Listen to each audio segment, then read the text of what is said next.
Hello friends, मैं हूं निशी और आप देख रहे हैं टूवे न्यूज़।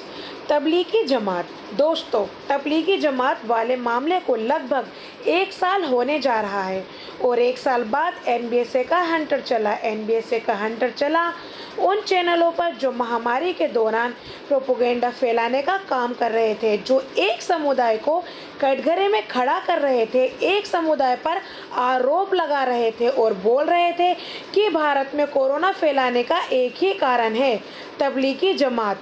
ऐसी खबरें चलाई थी जिसका सच से कोई लेना देना भी नहीं था। फिर प्रोपेगेंडा के नाम पर, प्रचार के नाम पर उसे फैलाया जा रहा था, परोसा जा रहा था, जनता को गुमराह करके मूर्ख बनाया जा रहा था। लेकिन NDSA national broadcasting standard authority ने एक साल बाद हंटर चलाया है और तबलीगी जमात मामले में 3 न्यूज़ चैनलों पर जुर्माना और दर्शकों से माफ़ी मांगने का निर्देश भी दिया है कि आप माफ़ी मांगिए उन दर्शकों से जिन्हें अपने मूर्ख बनाने का काम किया है। इसके साथ इन पर 1 लाख तक का जुर्माना भी लगाया गया है। बहुत सारे चैनल इस प्रोपेगेंडा को परोस रहे थे, फैला रहे थे।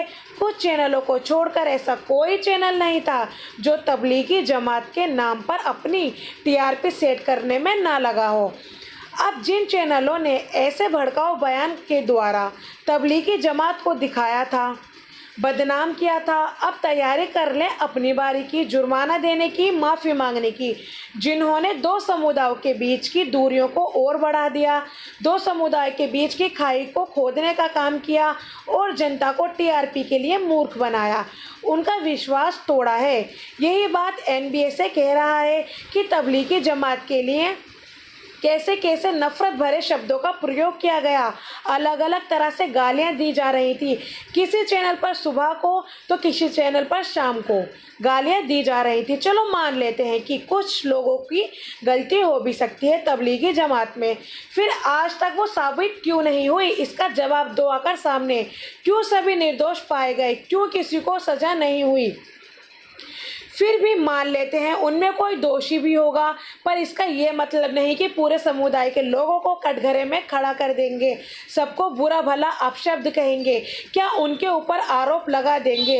अगर कोरोना फैला है तो बस आप लोगों की वजह से, आप ही अपनी गोदी में लेकर आए कोरोना को और कहा जा बबुआ फैल जा सब में। शर्म आती है ऐसी सोच वाले चैनलों पर जो लोगों का दिल में आग लगाने का काम करते हैं। मतलब हद है, एक समुदाय को मुद्दा बनाकर पूरा टोकरा उनके सर पर फोड़ दिया। वाह क्या बात है। आपको बता देती हूँ कि इस विषय में सुप्रीम कोर्ट का क्या कहना है। अभिव्यक्ति की आज़ादी में तबलीगी जमात का सबसे बड़ा दुरुपयोग हुआ है और अदालतों ने टीवी चैनलों पर भड़काऊ कार्यक्रम पर रोक न लगाने पर सरकार को भी बुरी तरह फटकार लगाई है। अब सरकार चुप होकर बैठी है एक कोने में। कोरोना जिहाद से देश बचाओ, कोरोना से जंग में जमात का आघात। और हाँ, क्या कहा था, कहाँ छुपा है मास्टरमाइंड मौलाना साद।